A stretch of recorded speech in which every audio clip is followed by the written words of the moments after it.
200 ವರ್ಷದ ಇತಿಹಾಸದಲ್ಲಿ ರಾಷ್ಟ್ರೀಯ ಸ್ವಯಂ ಸೇವಕ ಸಂಘದ ಸ್ವಯಂ ಸೇವಕರು ಭಯೋತ್ಪಾದನೆ ಮಾಡಿದಂಥ ಇತಿಹಾಸ ಇಲ್ಲ. ಸಮಾಜ ಪರಿವರ್ತನೆ ಮಾಡಿದ, ಆಪತ್ತಿನ ಸಂದರ್ಭದಲ್ಲಿ ನೆರವಿಗೆ ನಿಂತ ಸಾವಿರಾರು ಉದಾಹರಣೆಗಳಿದ್ದಾವೆ. ಅದು ಭೂಕಂಪ ಇರ್ಬೋದು, ಪ್ರವಾಹ ಇರ್ಬೋದು, ಯುದ್ಧದ ಪರಿಸ್ಥಿತಿ ಇರ್ಬೋದು, ಸಾಂಕ್ರಾಮಿಕ ರೋಗಗಳಿರ್ಬೋದು. ಈ ಎಲ್ಲ ಸಂದರ್ಭಗಳಲ್ಲಿ ಜಾತಿ ಮತ ಪಂಥದ ಭೇದವಿಲ್ಲದೆ ನೆರವಿಗೆ ನಿಂತ ನೂರಾರು ಉದಾಹರಣೆಗಳಿದ್ದಾವೆ. ಮತ್ತು ರಾಷ್ಟ್ರೀಯ ಸ್ವಯಂ ಸೇವಕ ಸಂಘದ ಪ್ರೇರಣೆಯಿಂದ ಸ್ಥಾಪನೆಗೊಂಡಂಥ ಸಂಘಟನೆಗಳು ಇವತ್ತು ಜನಮನ್ನಣೆಯನ್ನು ಗಳಿಸಿ ಜನಪ್ರೀತಿಗೆ ಪಾತ್ರವಾಗಿ ತನ್ನದೇ ಆದಂಥ ಒಂದು ಐಡೆಂಟಿಟಿಯನ್ನು ಬೆಳೆಸಿರೋದನ್ನು ನಾವು ನೋಡ್ಬೋದು. ಅಖಿಲ ಭಾರತೀಯ ವಿದ್ಯಾರ್ಥಿ ಪರಿಷತ್ ರಾಷ್ಟ್ರೀಯ ಸ್ವಯಂ ಸೇವಕ ಸಂಘದ ಪ್ರೇರಣೆಯಿಂದ ಹುಟ್ಟಿದ ಸಂಘಟನೆ. ಭಾರತೀಯ ಮಜ್ದೂರ್ ಸಂಘ BMS ಅದು ಕೂಡ ಸಂಘದ ಪ್ರೇರಣೆಯಿಂದ ಹುಟ್ಟಿದ ಸಂಘಟನೆ.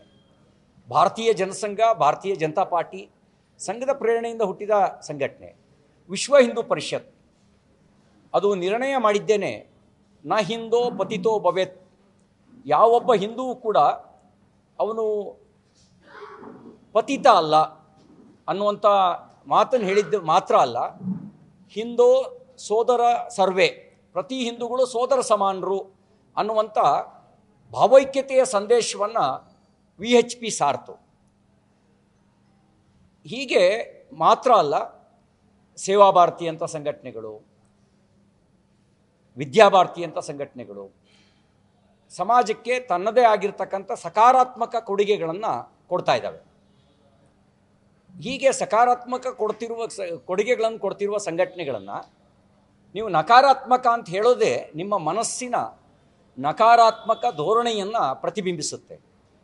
ಏನಾಗಿದೆ, ನೀವು ಕಷ್ಟಪಟ್ಟಿಲ್ಲ, ಅಪ್ಪನ ರಾಜಕೀಯ ವಾರಸುದಾರಿಕೆ ಅಚಾನಕ್ಕಾಗಿ ತಮಗೆ ಸಿಕ್ಬಿಡ್ತು, ಪರಿಶ್ರಮಪಟ್ಟು ಬೂತ್ ಲೆವೆಲಲ್ಲಿ ಕೆಲಸ ಮಾಡಿ ಜನಮನ್ನಣೆ ಪಡೆದು ಜನಾಂದೋಲನದ ಮೂಲಕ ಜನನಾಯಕರಾದವರು ನೀವಲ್ಲ.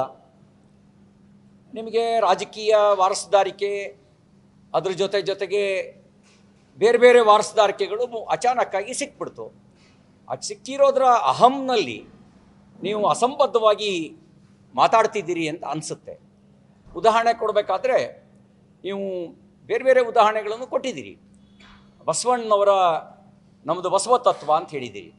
ನಿಮಗೆ ಗೊತ್ತಿದೆಯಾ ಪ್ರಿಯಾಂಕ್ ಖರ್ಗೆ ಅವರಿಗೆ ಬಸವ ತತ್ವ ಏನು ಅಂಥೇಳಿ? ಬಸವಣ್ಣವ್ರು ಹೇಳಿದ್ದು, ಕಳಬೇಡ ಕೊಲಬೇಡ, ಹುಸಿಯ ನುಡಿಯಲು ಬೇಡ, ಅನ್ಯರಲು ಅಸಹ್ಯ ಪಡಬೇಡ, ತನ್ನ ಬಣ್ಣಿಸಬೇಡ, ಇದಿರ ಅಳಿಯಲು ಬೇಡ, ಇದೇ ಅಂತರಂಗ ಸುದ್ದಿ, ಇದೇ ಬಹಿರಂಗ ಸುದ್ದಿ ಅಂತ ಹೇಳಿದರು.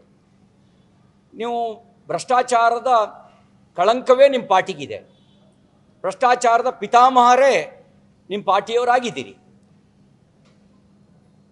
ಕಳಬೇಡ ಅನ್ನೋದು ನಿಮ್ಗೆ ಹೆಂಗೆ ಅನ್ವಯ ಆಗುತ್ತೆ? ಕೊಲ್ಲುವವರಿಗೆ ರಾಜಕೀಯ ಆಶ್ರಯ ಕೊಟ್ಟಂಥ ಕುಖ್ಯಾತಿ ನಿಮ್ಮ ಪಾರ್ಟಿಗಿದೆ. SDPI PFI ಅಂತ ಸಂಘಟನೆ ಮೇಲಿನ ಮೊಕದ್ದಮೆಗಳನ್ನು ವಾಪಸ್ ಪಡೆಯೋದ್ರ ಮೂಲಕ ಭಯೋತ್ಪಾದನೆಯನ್ನೇ ಉಸಿರಾಗಿಸಿಕೊಳ್ಳುವವರಿಗೆ ಬೆಂಬಲ ಕೊಟ್ಟಂಥ ಕುಖ್ಯಾತಿ ನಿಮ್ಮ ಪಾರ್ಟಿಗಿದೆ. ಅಲ್ಲಿಗೆ ಕೊಲಬೇಡ ಅನ್ನೋದು ನಿಮ್ಗೆ ಅನ್ವಯ ಆಗಲ್ಲ. ಅಷ್ಟು ಮಾತ್ರ ಅಲ್ಲ, ಕಾಶ್ಮೀರದಲ್ಲಿ ಭಯೋತ್ಪಾದನೆ ಬೆಳೆಯೋದಕ್ಕೆ, ಪಂಜಾಬ್ನಲ್ಲಿ ಭಿಂದ್ರನ್ವಾಲೆಯನ್ನು ಬೆಳೆಸೋದಕ್ಕೆ ಯಾರು ಕಾರಣ ಅನ್ನೋದನ್ನು ಐತಿಹಾಸಿಕ ಘಟನೆಗಳನ್ನು ಅವಲೋಕಿಸಿದ್ರೆ ಸಾಕು, ಅದಕ್ಕೆ ಕಾಂಗ್ರೆಸ್ನ ಕರಾಳ ಮುಖದ ಅನಾವರಣ ಆಗುತ್ತೆ. ಅಷ್ಟು ಮಾತ್ರ ಅಲ್ಲ, ಪಾರ್ಲಿಮೆಂಟ್ ಮೇಲೆ ದಾಳಿ ಮಾಡಿದವ್ರನ್ನ ಅವ್ರ ಪರವಾಗಿ ಸಿಂಪತಿ ವ್ಯಕ್ತಪಡಿಸಿದ ಕುಖ್ಯಾತಿಯು ನಿಮ್ಮ ಪಾರ್ಟಿಯ ಹೆಗಲ ಮೇಲೇ ಇದೆ.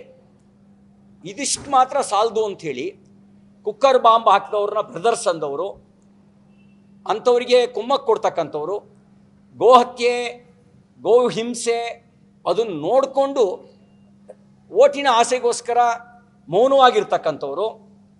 ಅಷ್ಟು ಮಾತ್ರ ಅಲ್ಲ, ವಿಧಾನಸೌಧದಲ್ಲೇ ಪಾಕಿಸ್ತಾನ್ ಜಿಂದಾಬಾದ್ ಅಂತ ಘೋಷಣೆ ಕೂಗಿದವ್ರನ್ನ ಸಮರ್ಥಿಸ್ತಕ್ಕಂಥ ನೀಚತನದ ರಾಜಕಾರಣದ ಇತಿಹಾಸವೂ ಕೂಡ ಕಾಂಗ್ರೆಸ್ ಪಾರ್ಟಿಯ ಇತಿಹಾಸದಲ್ಲೇ ಇದೆ. ಹಾಗಾಗಿ ನಿಮಗೆ ಕಳಬೇಡ ಕೊಲಬೇಡ, ಹುಸಿಯ ನುಡಿಯಲು ಬೇಡ, ಇದು ಕೂಡ ನಿಮಗೆ ಅನ್ವಯ ಆಗಲ್ಲ. ಯಾಕೆ ಅಂದರೆ ಮಾತೆತ್ತಿದ್ರೆ ಸುಳ್ಳೇ ಹೇಳ್ಕೊಂಡು ರಾಜಕಾರಣ ಮಾಡ್ತಕ್ಕಂಥ ಒಂದು ಮನೋಭಾವನೆ ನಿಮ್ಮ ಪಕ್ಷದ್ದು. ಯಾಕೆಂದರೆ ಇಂದಿರಾ ಮಹಾತ್ಮ ಗಾಂಧಿಯವರ ಹತ್ಯೆಗೂ ರಾಷ್ಟ್ರೀಯ ಸ್ವಯಂ ಸೇವಕ ಸಂಘಕ್ಕೂ ಸಂಬಂಧ ಇಲ್ಲ ಅಂಥೇಳಿ ಅವತ್ತಿನ ಜವಾಹರ್ಲಾಲ್ ನೆಹರು ನೇತೃತ್ವದ ಸರ್ಕಾರವೇ ರಚಿಸಿದ ವಿವಿಧ ಕಮಿಟಿ ಮತ್ತು ಆಯೋಗಗಳು ಹೇಳ್ತು. ಅವ್ರ ಆಯೋಗ ಏನು ಹೇಳ್ತು? ರಾಷ್ಟ್ರೀಯ ಸ್ವಯಂ ಸೇವಕ ಸಂಘಕ್ಕೂ ಗಾಂಧಿ ಹತ್ಯೆಗೂ ಸಂಬಂಧ ಇಲ್ಲ ಅಂತ ಹೇಳಿ ಕಪೂರ್ ಆಯೋಗ ಹೇಳ್ತು. ಆದರೂ ಮತ್ತೆ ಮತ್ತೆ ಮತ್ತೆ ಮತ್ತೆ ಗಾಂಧಿ ಹತ್ಯೆ ಮಾಡಿದವರು ಅಂತ ಸುಳ್ಳು ಹೇಳ್ತೀರಿ ಅಂದರೆ ಹುಸಿಯ ನುಡಿಯಲು ಬೇಡ ಅನ್ನೋದು ಕೂಡ ನಿಮ್ಮ ಪಾರ್ಟಿಗೆ ಅನ್ವಯ ಆಗೋದಿಲ್ಲ.